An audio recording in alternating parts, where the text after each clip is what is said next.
그렇다면 과연 이 마음이 어떤 기준과 절차를 통해 인간들의 행위가 옳은지 그른지를 분별하는가에 대해 좀 더 자세히 풀어주시기를 청해 올립니다. 우리가 많이 헷갈리죠. 어떻게 헷갈리느냐 하면 3대 7의 법칙 때문에 헷갈리는 거예요. 내가 이쪽으로 지금 쏠리는 게 70%가 되면 자신이 있겠죠. 바른 길로 쏠리는 게 30%일 때는 자신이 덜합니다. 자신이 없어. 이런가? 저런가? 이러죠. 근데 이쪽으로 저쪽으로 안 쏠리고 복판에 있어. 50대 50. 이러면 이런가? 저런가? 가운데 있는 거죠. 여기 70%가 일로 왔을 때는 이런가? 저런가가 없습니다. 요런 거지요. 그러니까 무게의 질량이 요렇게 운용되는 겁니다. 그러니까 감을 받았을 때 이 운용을 하는 것인데 이 감으로 70%가 넘어왔을 때는 확실한 것을 이야기하는 거고 절반인 때는 아직까지 완전히 정리 안 된 거고 30%일 때는 씨가 만들어지는 것이고 근데 성질이 급한 사람은 30%인데 뛰어가는 거죠.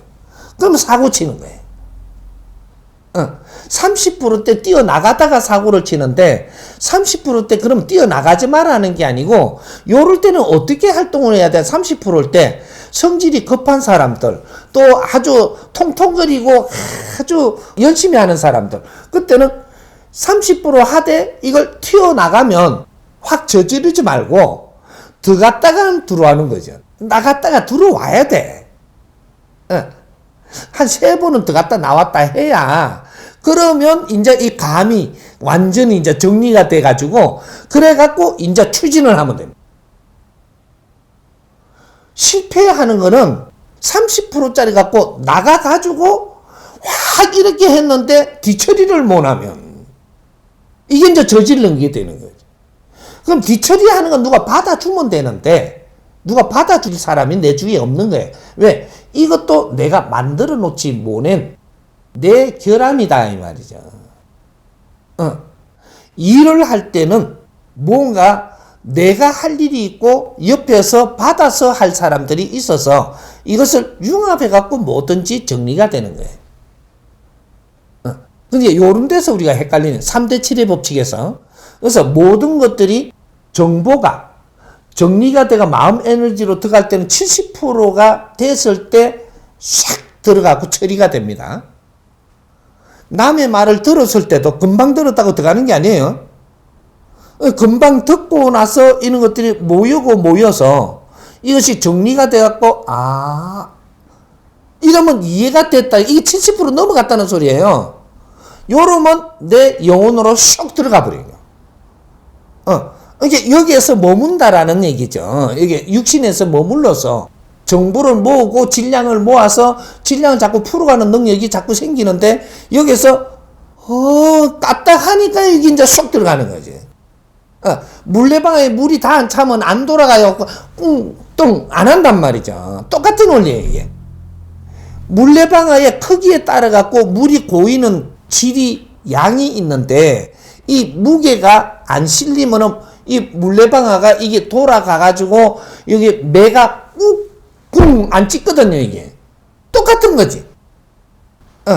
그게 70%의 물이 차야지 물레방아가 움직이는 거예요. 그게 우리한테 정보도 하나의 질량이라는 얘기죠. 물도 무게의 질량이 있듯이 말에도 질량이 있어갖고 질량이 들어와서 소화를 돼가지고 70%가 될 때 이해가 딱 떨어지는 거고 그때는 안에 쏙 들어가서 이게 답이라고 들어온 거니까 요걸 가지고 요 안에서 또 우리가 AI 처리를 해갖고 이 정보를 밖으로 내줄 때는 70%가 형성이 돼야지 나가는 겁니다. 그럼 나가면 이것을 얼마나 내가 잘 갖추어졌나 따라갖고 상대가 이해가 잘 되게끔 풀어나가는. 앞으로 미래는 이해를 못 시키면 상대한테 전달할 수 없습니다. 에너지를. 앞으로 미래는 지도자가 된다라는 것은 내가 가진 이 에너지를 남을 줘야 되는데 이게 말의 힘입니다. 근데 이해가 되지 않게 주면은 상대가 받아들이지를 않아서 이롭게 하지 못하고 소멸돼 버린다는 거예요. 에너지가. 근데 이제 앞으로는 상대를 얼마나 이해를 하게끔 내 가지고 있는 역량을 전달하느냐. 이것이 앞으로 미래의 지도자들이 됩니다. 미래의 지도자는 내가 많이 안다고 되는 게 아니고 이 아는 거를 저 사람들한테 얼마나 역량으로 만들어서 그걸 분사하느냐. 많은 사람을 이해시킬 수 있느냐. 여기에서 앞으로 미래는 지도자가 달라지는 거예요. 요 공부를 하는 거예요, 지금. 이제 다 종류를 어느 정도 내가 조금 소화를 못하면 어떤 것도 이해가 잘 안 되고 못 시킨다라는 거죠. 그러면 지도자가 안 됩니다. 홍익인간 지도자를 키우는 나라가 대한민국. 인류사에는 홍익인간들이 태어났고 홍익인간들이 지식을 갖추면서 지식을 교류하면서 지식을 나누면서 성장하고 있는 거예요. 앞으로 미래는 지도자들이 나온다. 홍익인간 지도자들. 이 사람들이 얼마나 우수한지 나와 보면 안다. 이 홍익 지도자들한테 교육을 받는 사람은 어디까지 죽고 싶다가도 이 교육을 받고 나면 죽고 싶은 게 없어지는, 이게 교육이라는 이 질량으로 우리는 이 세상에 펼쳐야 되는 겁니다. 이제 홍익인간 프로그램을 만들어서 이제 교육을 시키는 일이 이제부터 일어날 테니까 이 코로나가 딱 지나고 우리가 대면을 하고 만날 수 있을 때 이제부터 교육을 시킵니다. 새로운 시대. 예.